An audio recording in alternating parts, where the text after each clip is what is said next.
Existe algum pecado considerado imperdoável nas Escrituras Sagradas?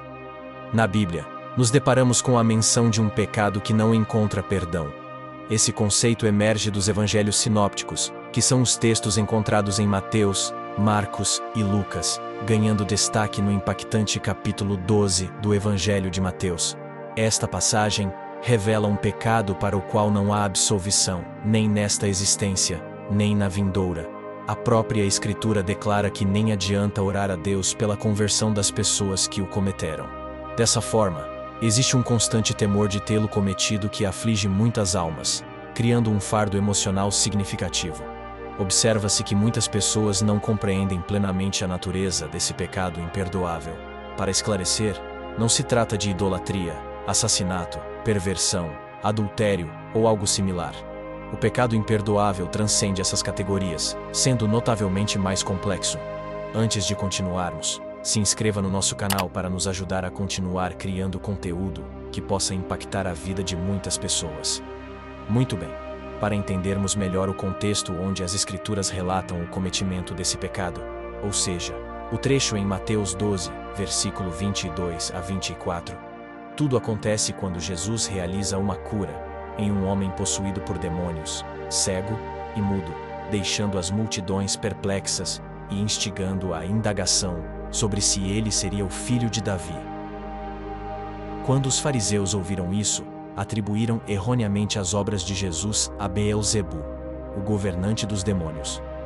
Jesus, ciente de seus pensamentos, expôs a lógica contraditória deles, destacando a incoerência de Satanás expulsar a si mesmo. Nas palavras de Jesus, todo reino, dividido contra si mesmo é levado à desolação, e toda cidade ou casa dividida contra si mesma não permanecerá. Se Satanás expulsa Satanás, ele está dividido contra si mesmo. Como então o seu reino subsistirá? E se eu expulso demônios por Beelzebu, por quem os filhos de vocês os expulsam?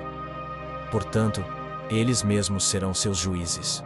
Mas se eu expulso demônios pelo Espírito de Deus, então, com certeza, o reino de Deus chegou até vocês. Ou como pode alguém entrar na casa de um homem forte e saquear seus bens, a menos que primeiro amarre o homem forte, e então ele saqueará a casa dele? Aquele que não está comigo está contra mim, e aquele que não ajunta comigo, espalha. Portanto, eu vos digo, todo pecado e blasfêmia serão perdoados aos homens, mas a blasfêmia contra o Espírito não será perdoada. Aquele que falar contra o Filho do Homem será perdoado, mas quem falar contra o Espírito Santo não será perdoado. Note que há dois tipos de blasfêmia, contra o Filho do Homem e contra o Espírito Santo, sendo esta última imperdoável. Mas então, o que é a blasfêmia contra o Espírito Santo? Significa fazer exatamente o que os fariseus fizeram: atribuir conscientemente a demônios algo que sabe-se ser de Deus. Conforme a passagem bíblica nos mostra, Jesus conhecia os pensamentos deles. Jesus sabia que eles tinham absoluta ciência de que a obra que Jesus fez naquela ocasião era a mão de Deus e do Espírito Santo. Dessa forma, quando Jesus disse que seria imperdoável aquele ato, ele se dirigia aos fariseus incrédulos, que atribuíram erroneamente a obra divina ao diabo. Esse pecado, essencialmente, é a rejeição consciente e deliberada do trabalho do Espírito Santo através de Jesus Cristo, negando, por conseguinte, sua natureza divina e a própria salvação. Vejamos outro texto bíblico que reforça a ideia de que nem toda blasfêmia é pecado imperdoável. Em Mateus 27, enquanto Jesus passava por seus últimos momentos de agonia na cruz do Calvário, as pessoas que iam passando blasfemaram dele, meneando a cabeça e zombando de Jesus, dizendo: "Salva-te a ti mesmo, se és o Filho de Deus, e desce da cruz."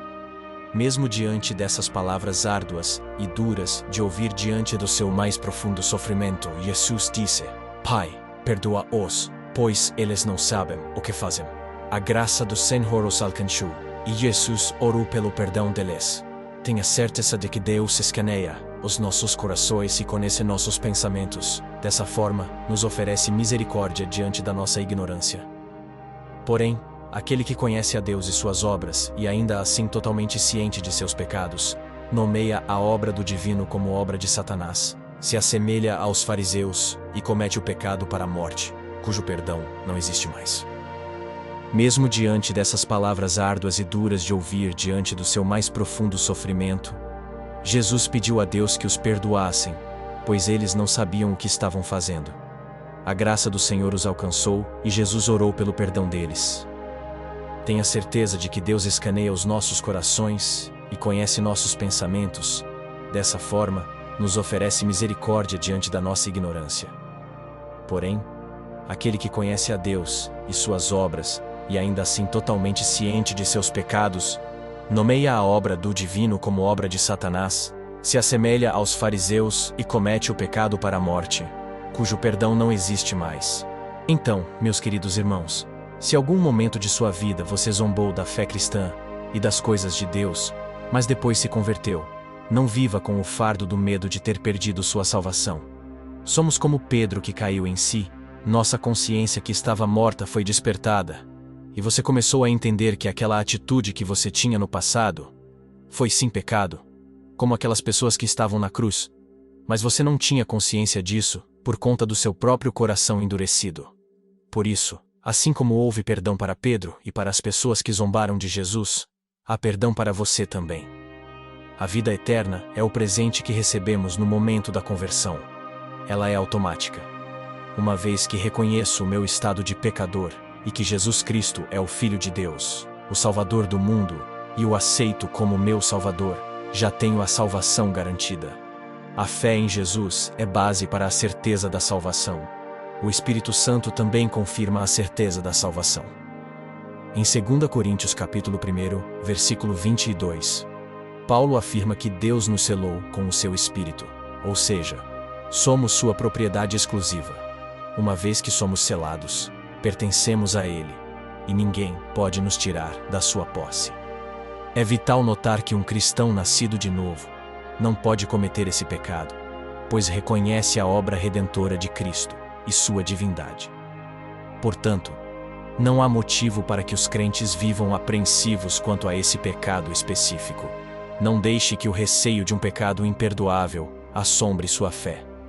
Livres do fardo do medo, somos incentivados a confessar nossos pecados, garantindo a purificação e o perdão divinos.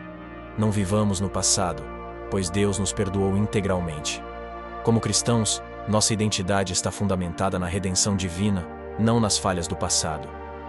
Abra mão do medo, da culpa e do peso do pecado. Deus é um Deus perdoador, e sua graça se estende a todos. Não permita que o espírito de condenação influencie sua jornada espiritual. Lembre-se de 1 João, capítulo 1, versículo 9. Se confessarmos os nossos pecados, Ele é fiel e justo para nos perdoar os pecados e nos purificar de toda injustiça.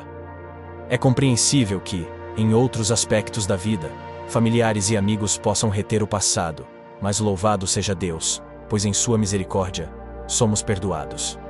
Então não espere mais, se arrependa, venha para a luz, e deixe que Deus jogue todos os seus pecados no mar do esquecimento. Compartilhe este vídeo com as pessoas que você queira ajudar. Dê um like e comente se esta mensagem te tocou de alguma forma. Até o próximo vídeo.